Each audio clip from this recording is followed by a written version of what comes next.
Viewers welcome back in our program जी राव साहब ये सैशन है साडा सवाल जवाब दा ते हुण साडे दर्शकां नूं दसो अज दे दिन दी की इतिहासक अहमियत है। सब तो पहला तो अज दा दिन भगत कबीर जी दा मुबारक जन्मदिन है जी। प्रकाश दिवस है। असीं समूह सिख संगतां नूं इस मुबारक दिवस के उत्ते बहुत बहुत वधाई पेश करते हैं जी। भगत कबीर जी की सब तो ज़्यादा बाणी गुरु साहबान दियां रचनावां तो बाद बाणी तो बाद गुरु ग्रंथ साहिब संकत है जी जी और ख़ास तौर पर जिहड़ा उन्हां दी बाणी दा श्लोक दे विच श्लोकां दे रूप दे विच जिहड़ा प्रचलन है वो बहुत ज़्यादा दिल नूं धू पाउण वाला है क्योंकि बड़े सीधे सादे स्पष्ट शब्दां च उन्हां दा जन्म बनारस च होया। बनारस ही हैडकुआटर सी है अज भी ब्राह्मणवाद की सोच का, इसलिए नरेंद्र मोदी ने गुजरात की सीट के नाल बनारस तो भी चोण लड़ी जी और दोवें जित्तियां पर उन्हें गुजरात वाली छड़ दी है तो बनारस तो उन्हें अपने आप नूं उम्मीदवार रखे। सो ज़ाहिर है भी 4000 साल तो ब्राह्मणवाद की सीट है। सो भगत कबीर जी उस परिवार चों सन जिन्हां नूं असीं वीवर्स जां जुलाहे कहंदे। हालां वखरियां कहानियां ने कि जी उन्हां दा उन्हां को जंगल दे विच छड्ड गया सी नीरो ते नीमा जिहड़े उन्हां दा नाम माता पिता दा उन्हां ने उन्हां नूं पालिया पर उन्हां दी बाणी अपने आप दे विच इस गल दा सबूत है कि उन्हां ने अपने आप नूं कांशी का जुलाहा करके लिखे। सो ज़ाहिर है कि जुलाहा शूदर वर्ग च है और ब्राह्मण का जिहड़ा हैडकुआटर है उत्थे रहिंदे एक शूदर वर्ग दे नाल किहो जिहा सलूक वो करदे होणगे और खास तौर पर उस हालत च जदों कबीर साहब की जिहड़ी आत्मक अवस्था इन्नी उच्ची सी कि उन्हां दे चार चफेरे भयो कबीर कबीर उन्हां दी बहुत ज़्यादा फॉलोइंग सी। सो कितनी ज़्यादा ईर्खा होएगी। फिर उन्होंने ब्राह्मणों ने कोई आराम नालों नहीं बैठे, पहला लोकल चालां चलियां फिर वेले दा बादशाह लोधी बादशाह इब्राहिम लोधी शिकायत की और किवें उन्हां नूं जिहड़ा है फिर शाही ताकत दे नाल नुकसान पहुंचाउण दा यतन कीता। ये भी उन्हां दी बाणी दे विच मौजूद ने सबूत कि किवें उन्हां नूं जिहड़ा है वो जल दे विच जां हाथी दे नाल जां दूसरे जिहड़ियां ने वो सारे जिहड़े एक जुल्म दे तौर तरीके हुंदे ने वो उन्हां नूं फेस करने पे जी। लेकिन जिस बुलंद सुर दे विच जिस बुलंद आवाज़ दे विच उन्हां ने इस जात पाती ब्राह्मण सिस्टम नूं चैलेंज किया वो रिमार्केबल है जी। और जदों असीं उन्हां दी बाणी दे अड अड आसपैक्ट देखते हैं जदों हुण चैलेंज करते हैं ब्राह्मण नूं कि जे तू ब्राह्मण ब्राह्मणी जाया तो आन वाट काहे नहीं आया, तुम कत ब्राह्मण हम कत शूद, तुम कत लहू हम कत लहू तुम कत दूध। कि हे ब्राह्मण जे तू समझदा है कि भी तू हुण इन्हां दा वर्ण आश्रम च है कि ब्राह्मण ब्रह्मा दे मूँह चों निकलिया कि छतरी उहदी छाती बाहां चों निकले, शूदर जिहड़े वैश ने उहदे ढिड चों निकले ब्रह्मा दे ते शूदर पैरां चों निकले। हुण इस उन्हां दा जिहड़ा वो इस किस्म दा प्रचार है उहनूं वो चैलेंज करदे ने कि भी जे तू ब्राह्मण ब्राह्मणी जाया तो आन वाट काहे नहीं आया। वाट रस्ते नूं कहंदे ने कि जन्म तेरा भी उस तरीके दे नाल ही होया जिवें सारे बच्चे जन्म लैंदे ने जी। जे तू ईडा ही उच्चा सी तां फिर मूँह चों निकलदा जी। सो जे यही गल है तो तू किवें ब्राह्मण है तो असी किवें शूदर है, तेरियां रगां दे विच कोई दुध तो नहीं है जी ते साडियां रगां च लहू नहीं है, जिहड़ा लहू तेरियां रगां च उही लहू साडियां रगां च तू किवें उच्चा हो गया। सो इस तरह ही उन्होंने बहुत सारिया थावां ते बुत परस्ती होए वो जात पाती सिस्टम होए वो जिहड़ी उन्हां दी समाज दे विच जिहड़ा चैलेंज है। और जदों असीं भगत कबीर जी दा ये पढ़दे हैं कि सूरा सो पहचानी है जो लरै दीन के हेत हुण ये सारी जिहड़ा है उन्हां दी बाणी चों ही निकलदा। सो असीं ये समझदे हैं कि एक चंगी गल है श्रोमणी कमेटी ने एक चंगा रुझान शुरू कीता है। अज भी हरमंदर साहब तो कबीर साहब की बाणी का कीर्तन आ रहा सी, स्पैशल दीवान भी मंजी साहब च होया है और थाओं थाई भगत जी का ये जन्मदिन भी मनाया जा रहा। सो असीं समूह सिख संगतां नूं मुबारकबाद दिंदे जी जी। 1647 दे विच अज दे दिन पीर बुद्धू शाह सढौरे वाले जिन्हों इन्हां दा बेशक नाम पीर बदरूनाथ करके सी पर ये सारे हमेशा ही सिख यादां च ने कि किवें पीर बुद्धू शाह ने पहले भंगाणी दे युद्ध विच ਆਪਣੇ 4-5 ਪੁੱਤਰਾਂ ਔਰ 700-800 ਮੁਰੀਦਾਂ ਦੇ ਨਾਲ ਆ ਕੇ ਜੰਗ ਦੇ ਵਿੱਚ ਸ਼ਮੂਲੀਅਤ ਕੀਤੀ ਗੁਰੂ ਸਾਹਿਬ ਦੀ ਮਦਦ ਤੇ ਜੀ। ਔਰ ਉਹਦੇ 2 ਪੁੱਤਰ ਵੀ ਸ਼ਹੀਦ ਹੋਏ ਉਸ ਜੰਗ ਦੇ ਵਿੱਚ। ਸੈਂਕੜੇ ਮੁਰੀਦ ਵੀ ਸ਼ਹੀਦ ਹੋਏ ਤੇ ਗੁਰੂ ਸਾਹਿਬ ਨੇ ਜਦੋਂ ਕੁਝ ਮੰਗਣ ਲਈ ਕਿਹਾ ਤੇ ਉਹਨਾਂ ਨੇ ਗੁਰੂ ਸਾਹਿਬ ਦੀ ਕੇਸਾਂ ਦਾ ਕੰਘਾ ਔਰ ਉਹਦੇ 'ਚ ਜਿਹੜੇ ਕੇਸ ਸਨ ਵਾਏ ਹੋਏ ਉਹ ਔਰ ਗੁਰੂ ਸਾਹਿਬ ਨੇ ਅੱਧੀ ਦਸਤਾਰ ਦਾ ਸਿਰੋਪਾਓ ਵੀ ਦਿੱਤਾ। ਬਾਅਦ ਦੇ ਵਿੱਚ ਉਸਮਾਨ ਖਾਨ ਨੇ ਜਿਹੜਾ ਸਡੌਰੇ ਦਾ ਸੀ ਕਰਤਾ ਧਰਤਾ ਨਵਾਬ, ਉਹਨੇ ਉਹਨਾਂ ਨੂੰ ਬੜਾ ਕੋਹ ਕੇ ਮਾਰਿਆ ਕਿ ਤੁਸੀਂ ਗੁਰੂ ਸਾਹਿਬ ਦੀ ਮਦਦ ਕੀਤੀ ਹੈ। ਉਹਨਾਂ ਦੇ ਘਰੋਂ ਬੀਬੀ ਨਸੀਰਾਂ ਨੂੰ ਵੀ ਮਾਰਿਆ। ਜਦੋਂ ਬਾਬਾ ਬੰਦਾ ਸਿੰਘ ਬਹਾਦਰ ਆਇਆ ਔਰ ਜੋ ਉਹਦੀ ਜਿਹੜੀ ਲਿਸਟ ਤੇ ਸੀ ਜਿਹਨਾਂ ਦੁਸ਼ਟਾਂ ਨੂੰ ਸਜ਼ਾ ਦੇਣੀ ਹੈ, ਸੋ ਪੀਰ ਬੁੱਧੂ ਸ਼ਾਹ ਨਾਲ ਬੀਬੀ ਨਸੀਰਾਂ ਨਾਲ ਕੀਤਾ ਸਲੂਕ ਭੁੱਲਿਆ ਨਹੀਂ ਸੀ।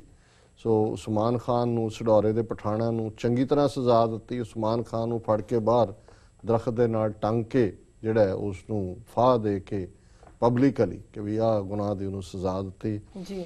1886 ਦੇ ਵਿੱਚ ਅੱਜ ਦੇ ਦਿਨ ਖਾਲਸਾ ਅਖਬਾਰ ਛਪਣਾ ਸ਼ੁਰੂ ਹੋਇਆ। ਪੱਥਰ ਦੇ ਛਾਪੇ ਹੁੰਦੇ ਸਨ ਔਰ ਜਦੋਂ ਅਸੀਂ ਪ੍ਰਚਾਰ ਦੇ ਹਵਾਲੇ ਨਾਲ ਦੇਖਦੇ ਹਾਂ, ਸਿੰਘ ਸਭਾ ਲਹਿਰ, ਪ੍ਰੋਫੈਸਰ ਗੁਰਮੁਖ ਸਿੰਘ, ਭਾਈ ਦਿੱਤ ਸਿੰਘ, ਭਾਈ ਜਵਾਹਰ ਸਿੰਘ ਕਪੂਰ, ਇਹਨਾਂ ਦਾ ਬੜਾ ਵੱਡਾ ਯੋਗਦਾਨ ਹੈ।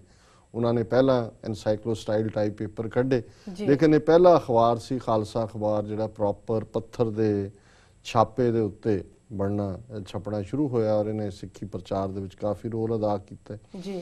1939 ਦੇ ਵਿੱਚ ਪਛੜੀਆਂ ਜਾਤਾਂ ਨੂੰ ਗੁਰੂ ਭਾਈ ਸਮਝਣ ਦਾ ਹੁਕਮਨਾਮਾ ਜਿਹੜਾ ਅਕਾਲ ਤਖਤ ਸਾਹਿਬ ਤੋਂ ਜਾਰੀ ਹੋਇਆ। ਬੇਸ਼ੱਕ ਇਹ ਤਾਂ ਗੁਰਬਾਣੀ ਸਿੱਖ ਰਹਿਤ ਮਰਿਆਦਾ 'ਚ ਹੀ ਹੈ, ਲੇਕਿਨ ਫਿਰ ਵੀ ਇਹ ਰੀਐਮਫਸਾਈਜ਼ ਕੀਤਾ। 1940 ਦੇ ਵਿੱਚ ਊਧਮ ਸਿੰਘ ਨੂੰ ਸਜ਼ਾਏ ਮੌਤ ਮਿਲੀ, ਸ਼ਹੀਦ ਊਧਮ ਸਿੰਘ, ਜਿਨ੍ਹਾਂ ਨੇ 21 ਸਾਲ ਬਾਅਦ ਲੰਡਨ ਦੇ ਵਿੱਚ ਜਾ ਕੇ ਉਸ ਵੇਲੇ ਦੇ ਪੰਜਾਬ ਦੇ ਗਵਰਨਰ ਮਾਈਕਲ ਅਡਵਾਇਰ ਜਿਹਨੇ ਜਲਿਆਂਵਾਲਾ ਬਾਗ ਕੀਤਾ ਸੀ ਉਸ ਨੂੰ ਜਿਹੜਾ ਮੌਤ ਦਿੱਤੀ ਸੀ, ਉਸ ਨੂੰ ਉਡਾਇਆ ਸੀ ਜੀ। ਵਰਲਡ ਹਿਸਟਰੀ ਦੇ ਹਵਾਲੇ ਨਾਲ ਐਂਗਲੋ ਪੋਰਤੁਗਲ ਟ੍ਰੀਟੀ ਜਿਹੜੀ ਹੈ ਉਹ ਦੁਨੀਆ ਦੇ ਵਿੱਚ ਪਹਿਲੀ ਟ੍ਰੀਟੀ ਜਿਹੜੀ ਹੈ 1373 ਦੇ ਵਿੱਚ ਸਾਈਨ ਹੋਈ, ਜਿਹੜੀ ਦੁਨੀਆ ਦੀ ਸਭ ਤੋਂ ਪੁਰਾਣੀ ਟ੍ਰੀਟੀ ਹੈ ਜੀ। ਚਾਈਨਾ ਦੇ ਵਿੱਚ ਬਾਕਸਰ ਰੈਬੈਲੀਅਨ ਜਿਹੜਾ ਕਿ ਫੋਰੇਨਰਸ ਦੇ ਖਿਲਾਫ, ਈਸਾਈਆਂ ਦੇ ਖਿਲਾਫ ਸੀ, ਉਹ ਸ਼ੁਰੂ ਹੋਇਆ ਜੀ।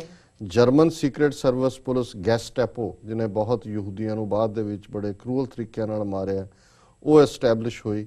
ਔਰ 1966 ਦੇ ਵਿੱਚ ਸੁਪਰੀਮ ਕੋਰਟ ਨੇ ਅਰੀਜ਼ੋਨਾ ਮਿਰਾਂਡਾ ਕੇਸ ਦੇ ਵਿੱਚ ਇਹ ਫੈਸਲਾ ਸੁਣਾਇਆ ਕਿ ਜਦੋਂ ਵੀ ਕਿਸੇ ਨੂੰ ਫੜਿਆ ਜਾਂਦਾ ਹੈ ਉਹਨੂੰ ਦੱਸਿਆ ਜਾਏ ਕਿ ਉਹਦੇ ਹੱਕ ਕੀ ਨੇ ਜੀ। ਡਾਕਟਰ ਸਾਹਿਬ ਬਹੁਤ ਬਹੁਤ ਧੰਨਵਾਦ। ਸਾਡਾ ਸਵਾਲ ਹੈ, ਚੀਨ ਦੇ ਵਿਦੇਸ਼ ਮੰਤਰੀ ਨੇ ਬਿਆਨ ਦਿੱਤਾ ਹੈ ਕਿ ਅਰੁਣਾਚਲ ਪ੍ਰਦੇਸ਼ ਇੱਕ ਝਗੜੇ ਵਾਲਾ ਇਲਾਕਾ ਹੈ, ਇਸ ਲਈ ਉਥੋਂ ਦੇ ਵਸਨੀਕਾਂ ਨੂੰ ਭਾਰਤੀ ਪਾਸਪੋਰਟ ਤੇ ਵੀਜ਼ਾ ਨਹੀਂ ਦਿੱਤਾ ਜਾਵੇਗਾ। ਉਹਨਾਂ ਨੂੰ ਇਹ ਵੀਜ਼ਾ ਵੱਖਰੇ ਤੌਰ ਤੇ ਪਾਸਪੋਰਟ ਨਾਲ ਸਟੇਪਲ ਕਰਕੇ ਦਿੱਤਾ ਜਾਵੇਗਾ। ਜੀ ਡਾਕਟਰ ਸਾਹਿਬ, ਇਸ ਬਾਰੇ ਤੁਹਾਡੇ ਕੀ ਕਮੈਂਟ? ਦੇਖੋ, ਪਿਛਲੇ ਦਿਨਾਂ 'ਚ ਨਰਿੰਦਰ ਮੋਦੀ ਦੇ ਪਹਿਲੇ 2 ਹਫ਼ਤਿਆਂ ਦੇ ਵਿੱਚ ਹੀ ਜਿਹੜੇ ਡਿਗਨਿਟਰੀ ਆਏ, ਪਹਿਲਾਂ ਤਾਂ ਸਾਰਕ ਦੇਸ਼ਾਂ ਦੇ ਆਏ, ਉਹਨਾਂ ਦੇ ਵਿੱਚ ਚਾਈਨਾ ਦਾ ਵਿਦੇਸ਼ ਮੰਤਰੀ ਵੀ ਸੀ ਜੀ। ਔਰ ਮੀਡੀਆ ਨੇ ਬੜਾ ਇਹਨੂੰ ਫਲੈਸ਼ ਵੀ ਕੀਤਾ ਕਿ ਜੀ ਚਾਈਨਾ ਜਿਹੜਾ ਇੰਡੀਆ ਤੋਂ ਉੱਥੇ ਲੈਂਡ ਓਨਰਸ਼ਿਪ ਕਿਵੇਂ ਪ੍ਰਾਈਵੇਟਾਈਜ਼ ਕਰਨੀ ਹੈ ਚਾਈਨਾ 'ਚ, ਉਹਦੇ ਲੈਸਨ ਮੰਗ ਰਿਹਾ ਹੈ ਔਰ ਬੜਾ ਇੰਪ੍ਰੈਸ ਹੋਇਆ। ਔਰ ਦੂਜਾ ਹੋਇਆ, ਜਾਂਦਿਆਂ ਹੀ ਉਹਨੂੰ ਉਹਨਾਂ ਨੇ ਪਹਿਲਾ ਹੀ ਬਿਆਨ ਉਹਨੇ ਦਿੱਤਾ ਕਿ ਜੀ ਅਸੀਂ as a goodwill gesture Arunachal ਵਾਲਿਆਂ ਨੂੰ ਵੀਜ਼ਾ ਜ਼ਰੂਰ ਚਾਈਨਾ ਦਾ ਦੇਵਾਂਗੇ, ਬਟ ਅਸੀਂ ਅੱਡ ਸਟੇਪਲ ਕਰਾਂਗੇ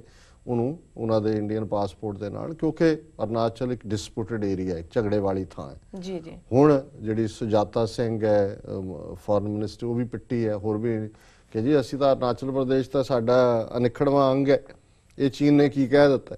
ਸੋ ਇਹ ਚਾਈਨੀਜ਼ ਦਾ ਇੱਕ ਤਰੀਕਾ ਹੈ। ਚਾਈਨੀਜ਼ ਬੜੀ ਅੰਡਰਸਟੇਟਮੈਂਟ ਦਿੰਦੇ ਨੇ, ਪਰ ਉਹਨਾਂ ਨੇ ਇਹ ਮੋਦੀ ਨੇ ਅਰੁਣਾਚਲ 'ਚ ਜਾ ਕੇ ਬੜਾ ਜ਼ਹਿਰ ਉਗਲਿਆ ਸੀ ਆਪਣੇ ਚੋਣ ਦੌਰੇ ਦੇ ਦੌਰਾਨ ਕਿ ਜੀ ਇੱਥੋਂ ਸੂਰਜ ਚੜ੍ਹਦਾ ਹੈ, ਇਹ ਫਲਾਣਾ ਹੈ, ਪੁਰਾਣੀ ਸਰਕਾਰ ਦੀਆਂ ਨੀਤੀਆਂ ਕੀ ਸੀ, ਹੁਣ ਕੀ ਹੈ। ਸੋ ਚਾਈਨਾ ਨੇ ਦੱਸ ਦਿੱਤਾ ਹੈ ਕਿ ਅਸੀਂ ਅਰੁਣਾਚਲ ਨੂੰ ਤੁਹਾਡਾ ਹਿੱਸਾ ਨਹੀਂ ਮੰਨਦੇ, ਸਾਡਾ ਹਿੱਸਾ ਹੈ ਔਰ ਉਹਨਾਂ ਨੂੰ ਅਸੀਂ ਐਟ ਪਾਰ ਵਿਦ ਬਾਕੀ ਇੰਡੀਆ ਨਹੀਂ ਰੱਖਦੇ। ਅਰੁਣਾਚਲ ਵਾਲੇ ਜਦੋਂ ਵੀਜ਼ਾ ਅਪਲਾਈ ਕਰਨਗੇ ਚਾਈਨਾ ਆਉਣ ਦਾ, ਉਹਨੂੰ ਇੰਡੀਅਨ ਪਾਸਪੋਰਟ ਤੇ ਵੀਜ਼ਾ ਨਹੀਂ ਲੱਗੇਗਾ, ਉਹਨੂੰ ਨਾਲ ਅੱਡ ਸਟੇਬਲ ਕੀਤਾ। ਇਹ ਵੀ ਅਸੀਂ ਤੁਹਾਡੇ ਤੇ ਆਸਾਨ ਕਰ ਰਹੇ ਹਾਂ, ਗੁੱਡਵਿਲ ਜੈਸਚਰ ਇਹ ਹੁੰਦਾ ਜੀ, ਅਸੀਂ ਤੁਹਾਡੇ ਨਾਲ ਜਿਹੜਾ ਹੈ ਇਹ ਤੁਹਾਨੂੰ ਇੱਕ ਸ਼ੁਭ ਦੇ ਰਹੇ ਹੈ, ਤੁਹਾਡਾ ਕੋਈ ਕੰਸੈਸ਼ਨ ਦੇ ਰਹੇ ਹੈ। ਤਾਂ ਅਸੀਂ ਸਮਝਦੇ ਹਾਂ ਵੀ ਜ਼ਾਹਰ ਹੈ ਕਿ ਆਉਣ ਵਾਲੇ ਪੀਰੀਅਡ ਦੇ ਵਿੱਚ ਚਾਈਨਾ ਜਿਹੜਾ ਹੈ ਉਹ ਇੰਡੀਆ ਨੂੰ ਟਿਕਾਣੇ ਰੱਖੇਗਾ, ਕਿਉਂਕਿ ਇਹਦੀ ਮੋਦੀ ਦੀ ਪ੍ਰੋ ਤਾਈਵਾਨ ਪਾਲਿਸੀ ਵੀ ਹੈ। ਇਹ ਹੁਣ ਅਮਰੀਕਾ ਆਉਣਾ ਇਹਨੇ ਸਤੰਬਰ 'ਚ, ਸਾਊਥ ਚਾਈਨਾ ਸੀ ਦੇ ਵਿੱਚ ਵੀ ਇਹ ਅਮਰੀਕਨਾਂ ਦਾ ਕੁਛ ਨਾ ਕੁਛ ਕਰੇਗਾ, ਵਾਲ ਸਟਰੀਟ ਨਾਲ ਵੀ ਕੁਛ ਨਾ ਦੇ ਸਮਝੌਤੇ ਚੱਲ ਰਹੇ ਨੇ ਇੰਡੀਆ ਦੇ। ਸੋ ਚਾਈਨਾ ਨੇ ਇੰਨੇ ਕੁ ਨਾਲ, ਇਹ ਚਾਈਨਾ ਦਾ ਸਟਾਈਲ ਹੈ, ਇੰਨੇ ਕੁ ਨਾਲ ਉਹਨਾਂ ਨੂੰ ਦੱਸ ਦਿੱਤਾ ਹੈ ਕਿ ਇਹ ਸਾਡਾ ਤੁਹਾਡੇ ਪ੍ਰਤੀ ਆਉਣ ਵਾਲੇ ਦਿਨਾਂ 'ਚ ਨਜ਼ਰੀਆ ਹੋਏਗਾ। ਜੀ ਜੀ ਡਾਕਟਰ ਸਾਹਿਬ, ਹੁਣ ਸਾਡੇ ਦਰਸ਼ਕਾਂ ਦਾ ਦੱਸੋ ਅੱਜ ਦਾ ਵਿਚਾਰ। ਅੱਜ ਦੇ ਵਿਚਾਰ ਲਈ ਅਸੀਂ ਭਗਤ ਕਬੀਰ ਜੀ ਦੇ 2 ਸ਼ਲੋਕ ਚੁਣੇ ਨੇ ਜੀ।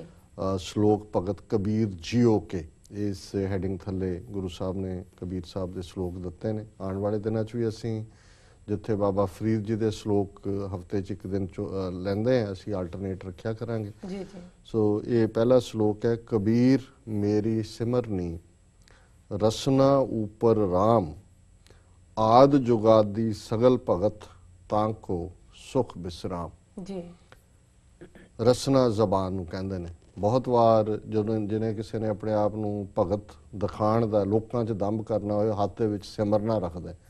ਇਹਨੂੰ ਕੋਈ ਕਹਿੰਦੇ ਮੈਂ ਕੋਤਰ ਸੋਵਰੀ ਇੰਨੀ ਮਾਲਾ ਜਪੀ, ਕੋਈ ਉੱਨ ਦਾ ਹੈ, ਕੋਈ ਲੋਹੇ ਦਾ ਹੈ, ਕੋਈ ਉਹ ਦੂਜੇ ਰੀਠੇ ਹੁੰਦੇ ਨੇ ਉਹਨਾਂ ਦਾ, ਜਿਹੜੇ ਸ਼ਿਵ ਜੀ ਦੇ ਭਗਤ ਬਣੇ ਹੁੰਦੇ ਨੇ ਉਹ ਰੀਠਿਆਂ ਦਾ ਹੈ, ਉਹ ਮਾਲਾ ਰੱਖੀ ਹੁੰਦੀ ਹੈ। ਔਰ ਕਬੀਰ ਸਾਹਿਬ ਦੇ ਕੁਝ ਸ਼ਲੋਕ ਜਾਂ ਬਾਣੀ ਜਿਹੜੀ ਗੁਰੂ ਗ੍ਰੰਥ ਸਾਹਿਬ 'ਚ ਨਹੀਂ ਹੈ, ਉਹ ਕਬੀਰ ਬੀਚਕ ਗ੍ਰੰਥ ਹੈ ਜਿਹੜੇ ਉਹਨਾਂ ਦੇ ਫਾਲੋਅਰ ਮੰਨਦੇ ਨੇ। ਸੋ ਉਹਦੇ 'ਚ ਕਬੀਰ ਬੀਚਕ ਗ੍ਰੰਥ 'ਚ ਇੱਕ ਥਾਂ ਉਹਨਾਂ ਨੇ ਕਿਹਾ ਕਿ ਮਾਲਾ ਫੇਰਤ ਜੁਗ ਭਇਆ, ਫਿਰਾ ਨਾ ਮਨ ਕਾ ਫੇਰ, ਕਰ ਕਾ ਮਨ ਕਾ ਡਾਰ ਕੇ, ਮਨ ਕਾ ਫੇਰ। ਕਿ ਵੀ ਤੈਨੂੰ ਮਣਕਾ ਫੇਰਦਿਆਂ ਸਾਰੀ ਉਮਰਾਂ ਲੰਘ ਗਈਆਂ, ਤੇਰਾ ਮਨ ਤਾਂ ਬਦਲਿਆ ਨਹੀਂ। ਤੇ ਇਹ ਹੱਥ ਵਾਲਾ ਕਰ, ਹੱਥ ਨੂੰ ਕਹਿੰਦੇ ਨੇ ਵੀ ਇਹਨੂੰ ਛੱਡ ਤੇ ਮਨ ਦਾ ਮਣਕਾ ਫੇਰ। ਹੁਣ ਇਸ ਸ਼ਲੋਕ 'ਚ ਮੋਰ ਪ੍ਰੋਫਾਊਂਡ ਹੈ, ਔਰ ਇਹ ਜਿਹੜੀ ਹੈ ਟਕਸਾਲੀ ਬਾਣੀ ਹੈ ਕਬੀਰ ਸਾਹਿਬ ਦੀ, ਕਬੀਰ ਬੀਚਕ 'ਚ। ਇਹ ਵੀ ਸ਼ੱਕ ਹੈ ਵੀ ਕੋਈ ਹੋਰਨਾਂ ਨੇ ਵੀ ਆਪਣੀਆਂ ਰਚਨਾਵਾਂ ਵਿੱਚ ਰਲਾਈਆਂ, ਕੁਛ ਉਹਦੇ 'ਚ ਪਾਰਟ ਐਂਟੀ ਵਿਮਨ ਨੇ, ਔਰਤਾਂ ਦੇ ਖਿਲਾਫ ਨੇ। ਸੋ ਲੇਕਿਨ ਗੁਰਬਾਣੀ ਵਿੱਚ ਜੋ ਹੈ ਉਹ ਸਟੀਕ ਬਾਣੀ ਹੈ। ਸੋ ਕਬੀਰ ਸਾਹਿਬ ਕਹਿੰਦੇ ਨੇ ਕਿ ਕਬੀਰ ਮੇਰੀ ਸਿਮਰਨੀ ਰਸਨਾ ਉੱਪਰ ਰਾਮ। ਰਾਮ ਰਮਿਆ ਹੋਇਆ, ਇਹ ਦਸ਼ਰਥ ਦਾ ਪੁੱਤਰ ਰਾਮ ਨਹੀਂ, ਰਮਿਆ ਹੋਇਆ ਜਿਹੜਾ ਹਰ ਥਾਂ ਤੇ ਓਮਨੀ ਪ੍ਰੈਜ਼ੈਂਟ। ਕਿ ਮੇਰੀ ਰਸਨਾ ਦੇ ਉੱਤੇ ਉਸ ਰਾਮ ਦਾ ਨਾਂ ਹੈ ਜਿਹੜਾ ਸਾਰੇ ਪਾਸੇ ਵਸਿਆ ਹੋਇਆ, ਹਰ ਚੀਜ਼ ਦੇ ਵਿੱਚ ਓਤ-ਪ੍ਰੋਤ ਹੈ। ਆਦ ਜੁਗਾਦੀ, ਉਹ ਰਾਮ ਆਦ ਤੋਂ ਵੀ ਸੀ, ਜਦੋਂ ਕੁਛ ਨਹੀਂ ਸੀ ਉਦੋਂ ਵੀ ਸੀ, ਜੁਗ ਆਦ, ਜੁਗਾਂ ਤੋਂ ਪਹਿਲਾਂ ਵੀ ਸੀ, beginning and throughout the ages. ਸਗਲ ਭਗਤ ਤਾਂ ਕੋ ਸੁਖ ਬਿਸਰਾਮ। ਤੇ ਜਿਹੜੇ ਉਸ ਦੇ ਨਾਲ, ਰਾਮ ਦੇ ਨਾਲ ਰਮੇ ਹੋਏ, ਵਾਹਿਗੁਰੂ ਨਾਲ ਜੁੜੇ ਹੁੰਦੇ ਨੇ, ਉਹ ਆਦ ਜੁਗਾਦ ਤੋਂ ਲੈ ਕੇ ਉਸ ਦੀ ਬੰਦਗੀ ਕਰਨ ਵਾਲੇ, ਉਹਨਾਂ ਨੂੰ ਹਮੇਸ਼ਾ ਸੁੱਖ ਮਿਲਦਾ ਜੀ। ਔਰ ਉਹਨਾਂ ਦੇ ਮਨ ਦੇ ਵਿੱਚ ਟ੍ਰੈਂਕੁਇਲਿਟੀ ਹੁੰਦੀ ਹੈ, ਵਿਸਰਾਮ ਹੁੰਦਾ ਹੈ, ਟਿਕਾ। ਤੇ ਦੂਸਰਾ ਸ਼ਲੋਕ ਹੈ। ਕਬੀਰ ਮੇਰੀ ਜਾਤ ਕੋ ਸਭ ਕੋ ਹਸਨੇ ਹਾਰ, ਬਲਿਹਾਰੀ ਇਸ ਜਾਤ ਕੋ ਜਹ ਜਪਿਓ ਸਿਰਜਣਹਾਰ। ਕਿ ਮੈਂ ਜੁਲਾਹਿਆਂ ਦਾ ਮੁੰਡਾ, ਸਾਰੇ ਮੇਰੀ ਜ਼ਾਤ ਦੇ ਉੱਤੇ ਹੱਸਦੇ ਨੇ। ਕਬੀਰ ਮੇਰੀ ਜਾਤ ਕੋ ਸਭ ਕੋ ਹਸਨੇ ਹਾਰ, ਸਾਰੇ ਇਸ ਨੂੰ ਰਿਡੀਕਿਊਲ ਕਰਦੇ ਨੇ ਮੈਨੂੰ। ਬਲਿਹਾਰੀ ਇਸ ਜਾਤ ਕੋ, ਪਰ ਮੈਂ ਸਮਝਦਾ ਕਿ ਮੇਰੀ ਇਹ ਜ਼ਾਤ ਮੈਨੂੰ ਮੁਬਾਰਕ ਹੈ, ਨਿਰੰਕਾਰ ਦੀ ਬਲੈਸਿੰਗ ਹੈ। ਜਹ ਜਪਿਓ ਸਿਰਜਣਹਾਰ, ਕਿ ਮੈਂ ਇਸ ਜ਼ਾਤ ਦੇ ਵਿੱਚ ਆਇਆ। ਜ਼ਾਤ ਸੋਸ਼ਲ ਸਟੇਟ, ਕੋਈ ਰੱਬ ਨੇ ਨਹੀਂ ਬਣਾਈਆਂ ਹੋਈਆਂ ਜਾਤਾਂ, ਲੇਕਿਨ ਕਿਉਂਕਿ ਦੁਨੀਆਦਾਰਾਂ ਨੇ, ਬ੍ਰਾਹਮਣਾਂ ਨੇ ਇਹ ਨੈਟਵਰਕ ਜ਼ਾਤ ਵਰਣ ਆਸ਼ਰਮ ਦਾ ਬਣਾਇਆ। ਸ਼ੂਦਰਾਂ ਦੇ ਬੱਚੇ ਬੱਚੀਆਂ ਕਿਵੇਂ ਜੀਵਨ ਗੁਜ਼ਾਰ, ਔਰ ਅੱਜ ਵੀ ਅਸੀਂ ਇਹ ਸਿੱਖ ਹੋਣ ਦੇ ਨਾਤੇ ਵੀ ਸ਼ਰਮ ਮਹਿਸੂਸ ਕਰਦੇ ਹਾਂ ਕਿ ਜਿਸ ਕਿਸਮ ਦਾ ਸਾਡਾ ਵਰਤਾਰਾ ਹੈ ਇਹਨਾਂ ਪ੍ਰਤੀ। 5 ਸਦੀਆਂ ਬਾਅਦ ਨਹੀਂ ਬਦਲਿਆ ਤੇ 5 ਸਦੀਆਂ ਪਹਿਲਾਂ ਕੀ ਹਾਲ ਹੋਏਗਾ, ਅਜੇ ਕਿਵੇਂ ਸਦੀ 'ਚ ਵੀ ਅਸੀਂ ਕਿਵੇਂ ਟਰੀਟ ਕਰਦੇ ਆ ਉਹਨਾਂ ਨੂੰ। ਸੋ ਕਬੀਰ ਸਾਹਿਬ ਨੇ ਕਿਹਾ ਜੀ ਠੀਕ ਹੈ, ਤੁਸੀਂ ਮੈਨੂੰ ਜੁਲਾ ਕਹਿ ਕੇ ਮੈਨੂੰ ਨੀਵਾਂ ਗਿਣਦੇ ਹੋ, ਮੈਂ ਬਹੁਤ ਸ਼ੁਕਰਗੁਜ਼ਾਰ ਹਾਂ ਰੱਬ ਦਾ ਕਿ ਮੈਂ ਜੋ ਹਾਂ ਸੋ ਹੈ ਹੀ ਹੈ, ਕਿਉਂਕਿ ਇਸ ਰੂਪ ਦੇ ਵਿੱਚ ਹੀ ਮੈਨੂੰ ਰੱਬ ਮਿਲਿਆ, ਮੇਰੀ ਰੱਬ ਦੇ ਨਾਲ ਲਿਵ ਲੱਗੀ ਹੈ। ਸੋ ਇਹ ਅੱਜ ਦਾ ਵਿਚਾਰ ਹੈ। ਔਰ ਇੱਕ ਵਾਰ ਫੇਰ ਅਸੀਂ ਇਸ ਮੁਬਾਰਕ ਦਿਨ ਦੀ ਸਮੂਹ ਸਿੱਖ ਸੰਗਤਾਂ ਨੂੰ ਵਧਾਈ ਦਿੰਦੇ ਹਾਂ। ਜੀ ਡਾਕਟਰ ਸਾਹਿਬ, ਤੁਹਾਡਾ ਬਹੁਤ ਬਹੁਤ ਸ਼ੁਕਰੀਆ। ਇਸ ਨਾਲ ਆਪਣੇ ਵਿਊਅਰਸ ਕੋਲ ਲੈਣੇ ਇਜਾਜ਼ਤ। ਵਿਊਅਰਸ, ਤੁਹਾਡਾ ਬਹੁਤ ਬਹੁਤ ਸ਼ੁਕਰੀਆ, ਤੁਸੀਂ ਆਪਣੇ ਕੀਮਤੀ ਸਮੇਂ ਵਿੱਚ ਸਮਾਂ ਕੱਢ ਕੇ ਸਾਨੂੰ ਆਪਣੇ ਰਾਏ ਤੇ ਸੁਝਾਅ ਭੇਜਦੇ ਰਹਿਣਾ ਸਾਡੇ ਇਸ ਪਤੇ ਤੇ sos@tv84.tv ਤੇ। ਅਸੀਂ ਆਪਣਾ ਪ੍ਰੋਗਰਾਮ ਲਾ ਕੇ ਫਿਰ ਤੁਹਾਡੇ ਰੂਬਰੂ ਹੋਵਾਂਗੇ। ਤਦ ਤੱਕ ਲਈ ਮੈਨੂੰ ਤੇ ਆਪਣੇ ਡਾਕਟਰ ਸਾਹਿਬ ਨੂੰ ਆਗਿਆ ਦਿਓ। ਵਾਹਿਗੁਰੂ ਜੀ ਕਾ ਖਾਲਸਾ, ਵਾਹਿਗੁਰੂ ਜੀ ਕੀ ਫਤਿਹ।